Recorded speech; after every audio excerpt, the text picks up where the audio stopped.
Selamat pagi dan salam sejahtera untuk kita semua. Yang saya hormati Bapak Iman Jayadi selaku fasilitator saya dan juga Bapak Ayub Tanggung selaku pengajar praktik. Saya Dionysius Edi, SPD, calon guru penggerak Angkatan 9 dari SMK Negeri 2 Wewewa Barat, Kabupaten Sumba Barat Daya. Berikut ini adalah percakapan pra-observasi saya dengan Ibu Marta Konimongo SPD selaku rekan sejawat saya. Beliau adalah guru produktif jurusan BDP atau Bisnis dan Pemasaran. Percakapan pra-observasi saya dan Ibu Marta kali ini sebagai tahapan awal pada kegiatan coaching supervisi akademik pada tugas aksi nyata modul 2.3.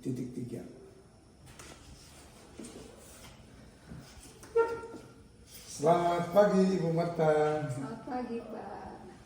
Apa kabar hari ini? Baik. Mohon maaf Ibu mengganggu waktunya. Ya, tidak apa-apa.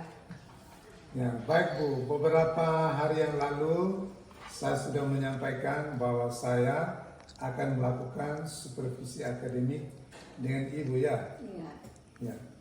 Kegiatan observasi dalam supervisi akademik ini sesungguhnya bertujuan untuk membantu kita sebagai guru untuk meningkatkan kompetensi. Kemudian juga sebagai refleksi perbaikan atas kualitas pembelajaran di kelas yang benar-benar berpihak pada murid. Begitu ya. Baiklah Ibu, kita mulai saja ya dengan percakapan kita ya. Ya. Baik Ibu, yang pertama kira-kira bagaimana perasaan Ibu ketika mengetahui bahwa saya akan melakukan observasi dalam kegiatan supervisi di kelas Ibu, dan hal baik apa yang Ibu harapkan dari kegiatan ini? Baik. Pertama, pada dasarnya saya bangga karena saya dipilih oleh Bapak untuk diobservasi.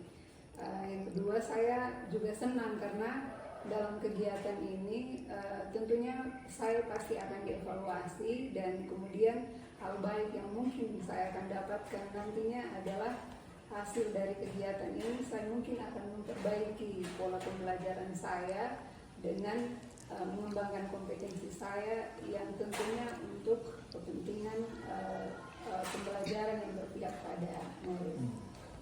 Ya baik Bu, ya tentunya Ibu pasti senang karena memang nanti waktu kita melakukan observasi khususnya di kelas pasti ada hal-hal yang kita temui dan itu menjadi bahan evaluasi, begitu Ibu ya? Iya. Baik Ibu, berikutnya terkait kegiatan supervisi yang akan saya lakukan pada hari Senin mendatang ya Bu? Iya. Ya, kira-kira pelajaran apa dan materi apa yang hendak Ibu sajikan? Untuk kegiatan observasi nanti saya akan membawakan pelajaran pengelolaan bisnis retail, khususnya untuk materi perhitungan persediaan dengan metode rata-rata atau average dengan sistem rata-rata bergerak. Wah, bagus sekali Bu ya. Iya. Pelajarannya bisnis retail ya? Iya, pengelolaan bisnis retail. Pengelolaan bisnis Iya. retail. Oke. Kira-kira bisa Ibu sampaikan juga tujuan pembelajarannya nanti? Ada beberapa tujuan pembelajaran nanti yang akan dicapai oleh murid. Yang pertama itu setelah melaksanakan pembelajaran nanti, siswa diharapkan mampu untuk menghitung nilai persediaan dengan menggunakan metode buku dengan sistem rata-rata bergerak. Iya. Kemudian yang kedua itu dilakukan dengan cara yang benar. Kemudian yang kedua, siswa mampu untuk menjelaskan perhitungan nilai persediaan dengan menggunakan metode buku, sistem rata-rata dengan penuh percaya diri. Oke, baik Ibu. Berarti nanti anak-anak berhitung ya, Iya. lebih banyak menghitung Iya. ya. Ya, oke. Nah, dari beberapa tujuan yang telah Ibu sampaikan, kira-kira kompetensi apa yang ingin Ibu kembangkan baik sebagai guru maupun siswa nanti? Untuk kegiatan pembelajaran nanti, kompetensi yang ingin dikembangkan, kalau yang pertama untuk murid itu, yang ingin saya kembangkan itu adalah kepercayaan diri mereka, kemudian juga kemampuan mereka untuk berkolaborasi. Nah, kemudian karena nanti ada kegiatan diskusi, maka kompetensi yang ingin saya kembangkan juga adalah kerjasama antar mereka, dan kemudian saya juga ingin meningkatkan keaktifan mereka pada saat diskusi itu. Kemudian kalau untuk saya sendiri, dalam peran saya sebagai guru, saya ingin mengembangkan kompetensi saya dalam menciptakan suasana belajar yang menyenangkan, kemudian berusaha untuk memenuhi kebutuhan siswa atau murid yang berbeda-beda dengan menerapkan pembelajaran yang berdiferensiasi. Oke Bu, berarti nanti waktu kegiatan pembelajaran pasti seru sekali ya, Iya, karena ada mudah-mudahan. kegiatan diskusinya, presentasinya, Iya. seperti itu ya. Ya, mudah-mudahan nanti anak-anak bisa presentasinya dengan baik setelah melakukan diskusi dalam kelompok kan. Iya. Ya, baik. Untuk mencapai target atau kompetensi yang ingin Ibu kembangkan, mungkin ada tantangan atau hambatan yang Ibu hadapi dalam kegiatan pembelajaran yang akan diobservasi nanti. Ya, kalau untuk hambatan atau tantangannya, mungkin karena materi ini ada banyak hitungan ya Pak ya. Jadi kebanyakan siswa itu kurang tertarik dengan materi yang ada hitungannya. Nah, ini mungkin yang menjadi tantangannya, di mana saya perlu mengemas pembelajaran ini menjadi lebih menarik dan menyenangkan untuk mereka. Ya, baik Ibu. Berarti ada upaya yang Ibu lakukan karena pada dasarnya anak-anak kurang tertarik dengan materi yang berkaitan hitungan. Berarti di sini dituntut seorang guru untuk berkreativitas supaya mereka bisa senang mengikuti pelajaran, ya kan Bu? Iya. Ya. Dari apa yang disampaikan, mungkin bisa disampaikan juga apa yang perlu disiapkan agar pembelajaran menarik dan menyenangkan itu. Ya, untuk kegiatan pembelajaran nanti ada beberapa hal yang sudah saya persiapkan. Yang pertama itu RPP berdiferensiasi, kemudian juga media atau bahan ajar yang bervariasi, termasuk di sini juga buku pegangan siswa. Kemudian juga lembar kerja peserta didik atau LKPD dan lembar evaluasi peserta didik. Kira-kira itu yang saya persiapkan. Ya, bahan-bahan yang sudah disiapkan sudah cukup, dan yang jelas dengan persiapan yang ada ini diupayakan agar pembelajaran yang Ibu berikan bisa menarik dan menyenangkan. Iya. Baik Ibu, yang berkaitan dengan indikator. Apa indikator ketercapaian dari tujuan pengembangan yang diinginkan Ibu? Kalau indikatornya tentunya kembali kepada tercapainya tujuan pembelajaran. Jadi dengan metode atau strategi atau rangkaian kegiatan yang pembelajaran yang saya akan terapkan nanti, jika mampu untuk mencapai tujuan pembelajarannya, maka itu menjadi indikator ketercapaiannya. Baik Ibu, dari apa yang kita percakapkan tadi, yang jelas saya melihat bahwa persiapan Ibu sudah baik, dan pada pelaksanaannya hari Senin mendatang Ibu, saya berharap bisa berjalan dengan baik tanpa ada hambatan. Itu. Dan setelah kegiatan observasi nanti hari Senin itu, nanti saya masih minta kesediaan waktu Ibu lagi untuk kita ngobrol-ngobrol, untuk bercakap-cakap berkaitan dengan kegiatan observasi itu. Baik Bu, mungkin itu saja yang kita obrolkan sekarang terkait dengan persiapan untuk kegiatan observasi nanti. Semoga apa yang telah Ibu siapkan nanti dipraktekkan, nanti kita akan evaluasi bersama. Terima kasih banyak Ibu sudah memberikan waktunya untuk saya. Terima kasih. Baik, demikian tadi percakapan pra-observasi dengan teman sejawat saya pada tahapan pertama proses coaching supervisi akademik. Terima kasih dan selamat pagi.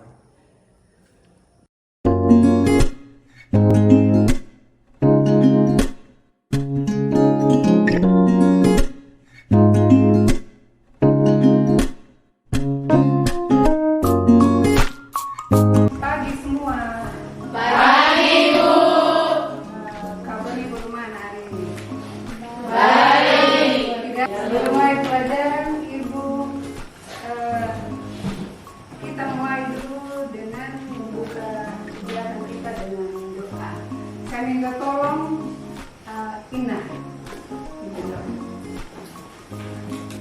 Ibu guru, bapak guru dan teman-teman, kita mulai menggunakan sekali ini lalu kita berdoa yang baik. Kami bersyukur, terima kasih juga. terima kasih Ina. Sebelum mulai Ibu cek hadiran dulu ya. Iya Bu. Siapa yang tidak hadir hari ini? Yosefina Angelina Billy. Oke. Dia sakit kan? Izin. Oke, baik. Sebelum kita mulai pelajaran, Ibu mau tanya dulu tentang nilai persediaan. Untuk menghitung nilai persediaan itu ada kita pakai berapa metode? Dua. Apa saja? Metode fisik dan metode buku. Oke. Metode fisik dan metode buku itu ada berapa sistem? Ada? Apa saja? Sistem dan sistem rata-rata bergerak. Iya, betul sekali. Kita memang perlu untuk tahu bagaimana cara menghitung nilai persediaan. Kedepannya, kalau misalnya kita mau buka usaha, kita bisa tahu cara menghitung nilai persediaan. Kita bisa tentukan langkah-langkah pemasaran apa yang kita bisa lakukan supaya kita bisa memperoleh keuntungan dan usaha kita bisa berjalan dengan lancar. Nah, yang lalu kita sudah belajar tentang metode fisik pada sistem fisik pada metode rata-rata ya. Jadi kalau sistem rata-rata dalam metode fisik itu ada berapa? Apa saja? Rata-rata tertimbang dan rata-rata sederhana. Tapi pada hari ini kita akan belajar menghitung nilai persediaan dengan metode buku sistem rata-rata bergerak. Nah, kalau pada sistem rata-rata bergerak ini hanya satu saja, hanya sistem rata-rata bergerak. Sebelum kita melanjutkan materi kita perlu tahu dulu tujuan pembelajaran kita hari ini. Tujuan pembelajaran kita yang pertama itu setelah kita melaksanakan pembelajaran ini, kita mampu untuk menghitung nilai persediaan dengan sistem rata-rata bergerak. Kemudian yang kedua, kalian bisa menjelaskan perhitungan nilai persediaan dengan sistem rata-rata bergerak dengan penuh percaya diri. Yang berikut kita perlu tahu bagaimana cara menghitung nilai persediaan dengan sistem rata-rata bergerak. Kita harus tahu pada saat kapan kita menghitung nilai persediaan. Kalau pada metode fisik yang kemarin, kita menghitung nilai persediaan itu setelah satu periode kan? Ya. Karena pencatatannya hanya transaksi pembelian. Tapi kalau pada metode buku ini dengan sistem rata-rata bergerak, perhitungan nilai persediaannya itu terjadi pada setiap transaksi pembelian. Nah, ini yang menjadi satu pedoman untuk kita untuk menghitung nilai persediaan. Pada proses pembelian, penentuan nilai persediaannya harus benar-benar dihitung, jangan sampai salah. Jadi yang perlu kita ingat adalah pada saat kita menghitung harga rata-rata setiap kali transaksi pembelian. Kita berpedoman pada soal pada halaman 190 ya, bisa dibuka soal halaman 190. Pada tanggal 1 itu ada persediaan dengan 200 kilo, harga rata-ratanya 1.000. Kemudian pada jumlahnya sebanyak 200.000. Nah, di sini kita lihat bagaimana cara menghitung nilai persediaannya. Pada tanggal 9 ada transaksi sebanyak 300 kg, tapi harganya berbeda, jadi 1.100 dengan jumlah 300. Nah, sekarang bagaimana cara menghitung harga rata-ratanya? Nah, untuk menghitung harga rata-ratanya kita perhatikan di sini. 200.000 pada jumlah harga pada saldo ditambah dengan jumlah pada pembelian tanggal 9. Kemudian pada saldo di sini terjadi penambahan jumlah atau saldo barang kan?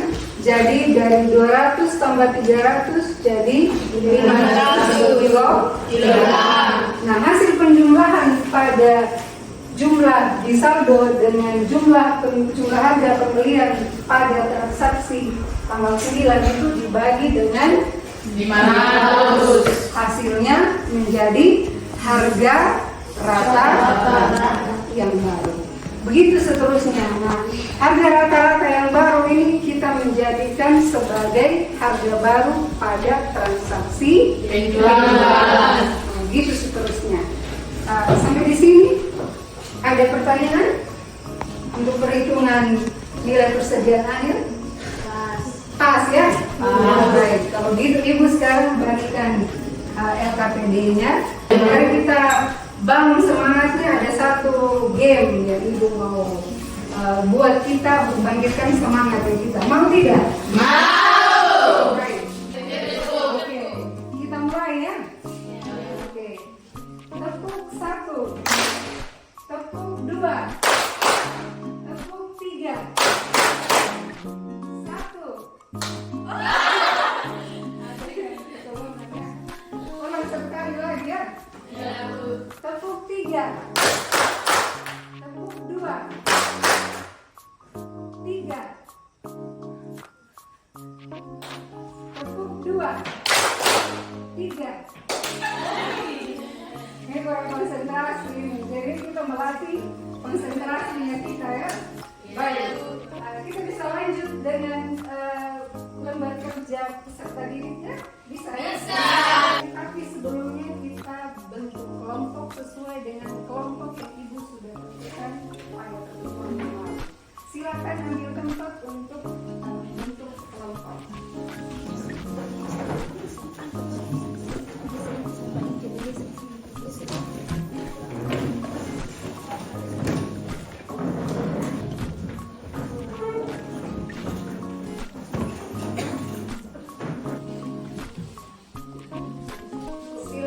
Kerjakan, baca baik-baik perintahnya, kemudian kerjakan pada lembar yang sudah disediakan.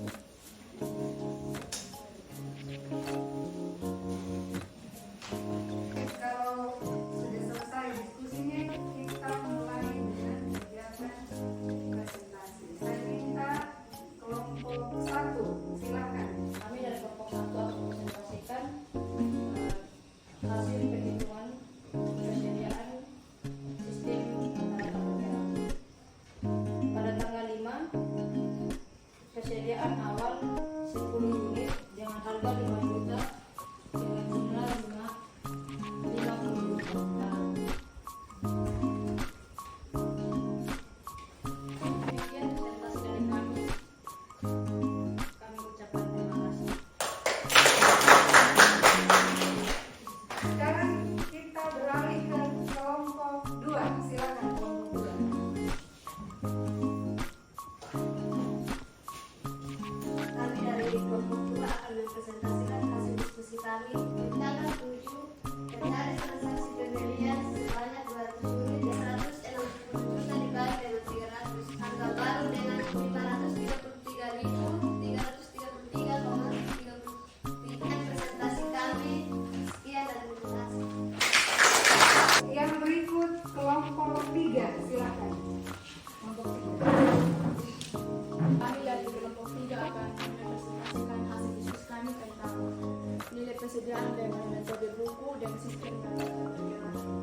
pekerjaan awal dengan saldo 10 unit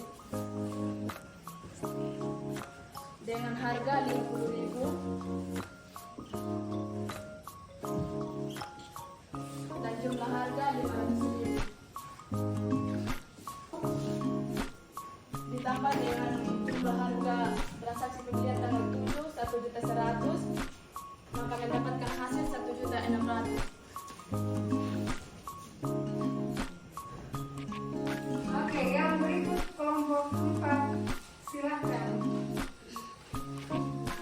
Selamat pagi Ibu, selamat pagi teman-teman. Perkenalkan kami dari kelompok 4. Di sini kami akan mempresentasikan hasil diskusi kami tentang menghitung nilai persediaan dengan metode buku sistem rata-rata perkiraan. Di tanggal 5 Maret, persediaan awal adalah 100 unit dengan harga 5.000 dengan jumlah 500.000. Di tanggal 7 ada transaksi pembelian karena di sini menggunakan metode rata-rata bergerak, jadi kita harus menentukan harga rata-rata yang baru untuk transaksi penjualan berikutnya. Jadi jumlah harga yang tersedia pada saldo ditambah dengan jumlah harga pada transaksi pembelian di tanggal 7 dibagi dengan 300. 300-nya kita dapat dari jumlah barang yang tersedia di tanggal 5 ditambah dengan jumlah barang yang tersedia pada transaksi pembelian di tanggal 7. Jadi 100 ditambah 200 hasilnya 300.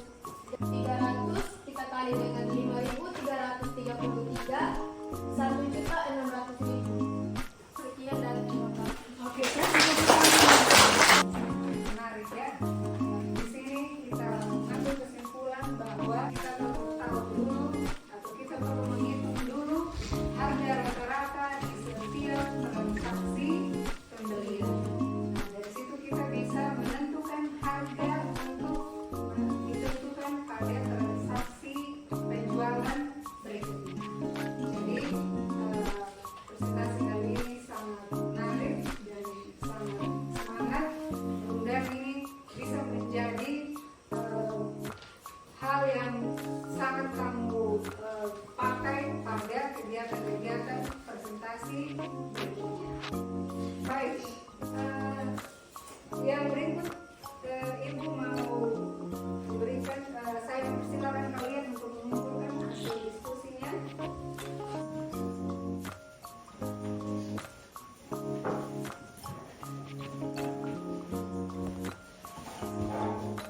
Pembelajaran tadi, Ibu mau melakukan sedikit refleksi. Kalian yang diminta untuk menjawab beberapa pertanyaan berikut ya.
Baik, selamat pagi.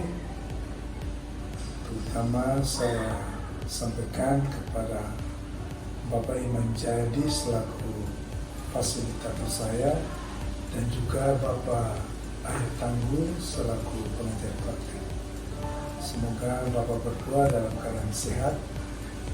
Dan pada pagi hari ini saya bersama Ibu Marta Kuningono selaku rekan sejawat saya, di mana pada saat ini saya akan melakukan percakapan dengan Ibu Marta berkaitan dengan kegiatan observasi yang sudah dilaksanakan pada hari Senin yang lalu.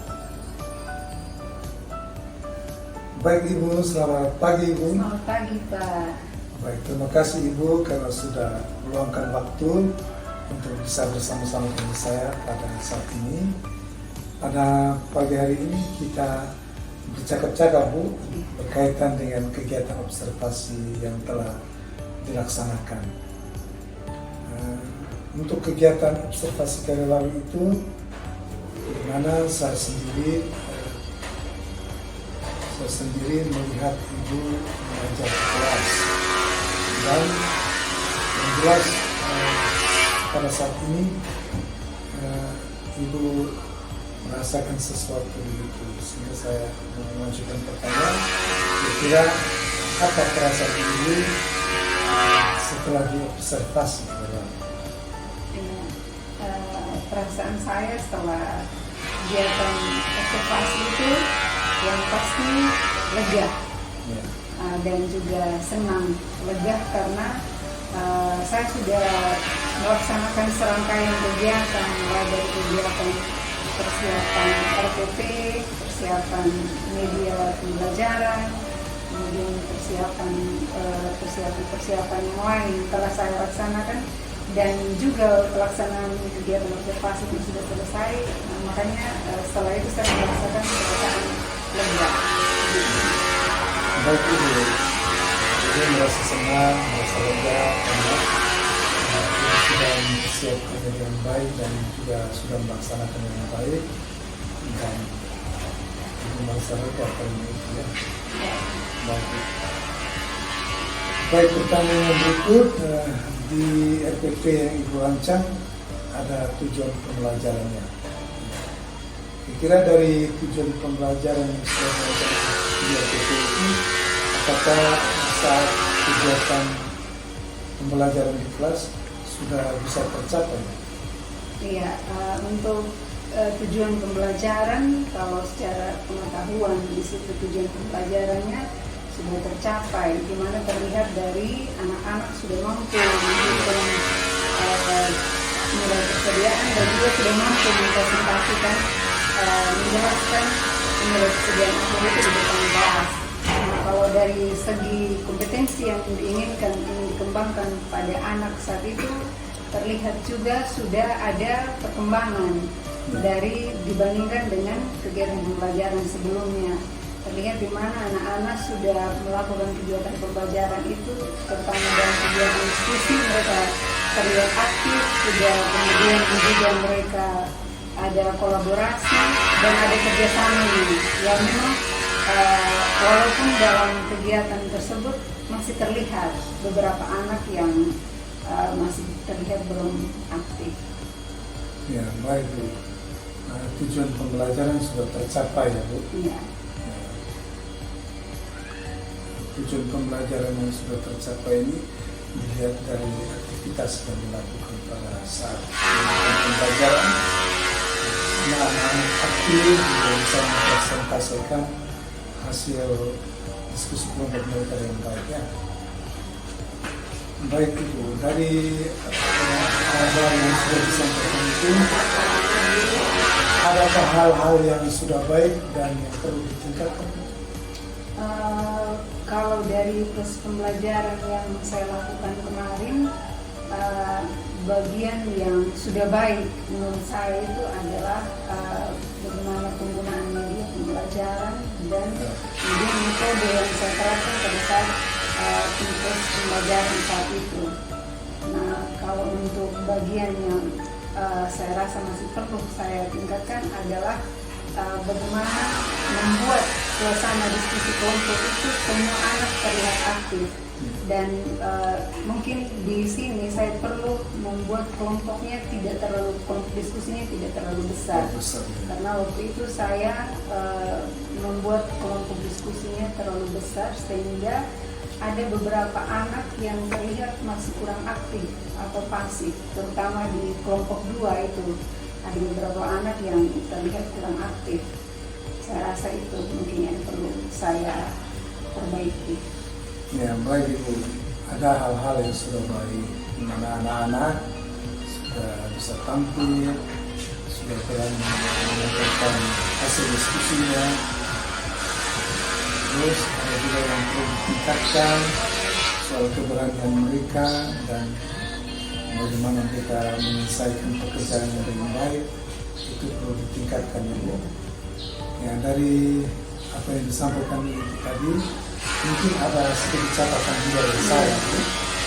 Memang seperti yang dikatakan tadi, bahwa pelaksanaan kegiatannya sudah baik, Ibu sudah bisa menerapkan pembelajaran berdiferensiasinya, mengerjakan tugas dalam kelompok juga sudah baik, dan Ibu sendiri sudah bisa membangun kepercayaan diri dalam kepercayaan diri murid, sehingga ada kolaborasi yang terjadi antara siswa juga antara ibu dengan murid.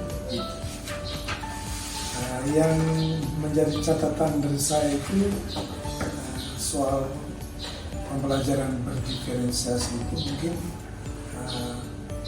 perlu ditonjolkan lagi supaya lebih nampak lagi begitu. Terus keaktifan siswa juga perlu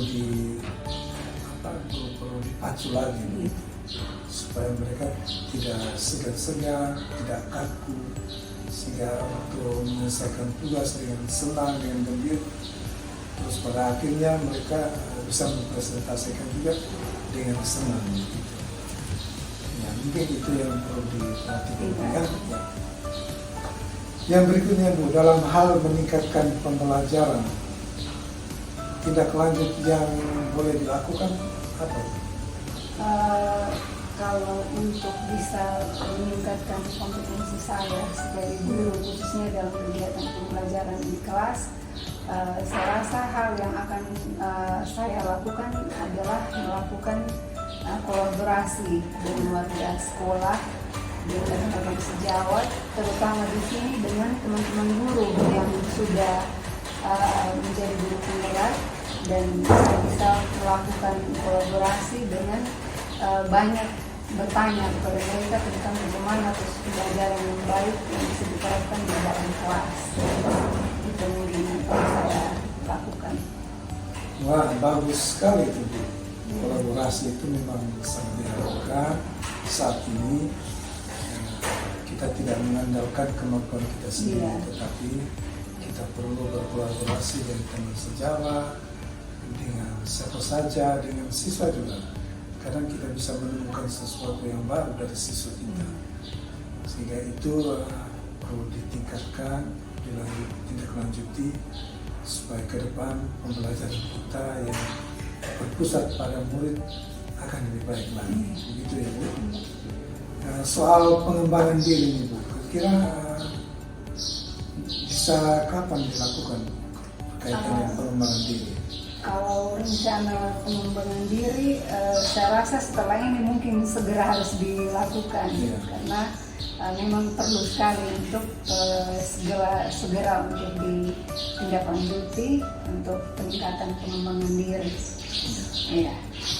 Ya, baik Ibu. Memang untuk pengembangan diri itu kita tidak bisa menunggu. Iya. Kapan ada kesempatan kita lakukan sejauh yang bisa kita buat. Sehingga ini untuk memacu kompetensi kita sebagai pendidik yang bisa mengarahkan menuntut anak kita ke arah yang lebih baik. Sehingga untuk pembelajaran kita itu diharapkan semakin hari semakin baik, dan anak-anak kita punya perkembangan, punya perubahan yang luar biasa, dan ini dituntut kita dari dulu untuk bisa membawa mereka supaya mereka bisa melakukan sesuatu. Dan yang paling penting bahwa kita harus mengedepankan kepentingan siswa itu sendiri daripada kepentingan kita. Sehingga segala sesuatu yang kita lakukan itu akan bermanfaat bukan hanya untuk diri kita sendiri, tapi bagi orang lain, terutama bagi peserta didik yang kita dampingi atau yang kita tuntun. Oke Bu, saya rasa seperti itu saja perbincangan kita sendiri. Terima kasih banyak. Iya. Semoga apa yang dilakukan berdampak positif bagi kita, bagi siapa saja yang kita lain, terutama anak kita. Terima kasih sekali lagi Bu. Sama-sama. Ya. Baik, demikian tadi perbincangan saya dengan rekan sejawat saya Ibu Marta yang sudah melakukan kegiatan observasi. Perbincangan pasca observasi ini sudah dilakukan untuk menindaklanjuti kegiatan atau tugas yang diberikan. Terima kasih, sampai jumpa.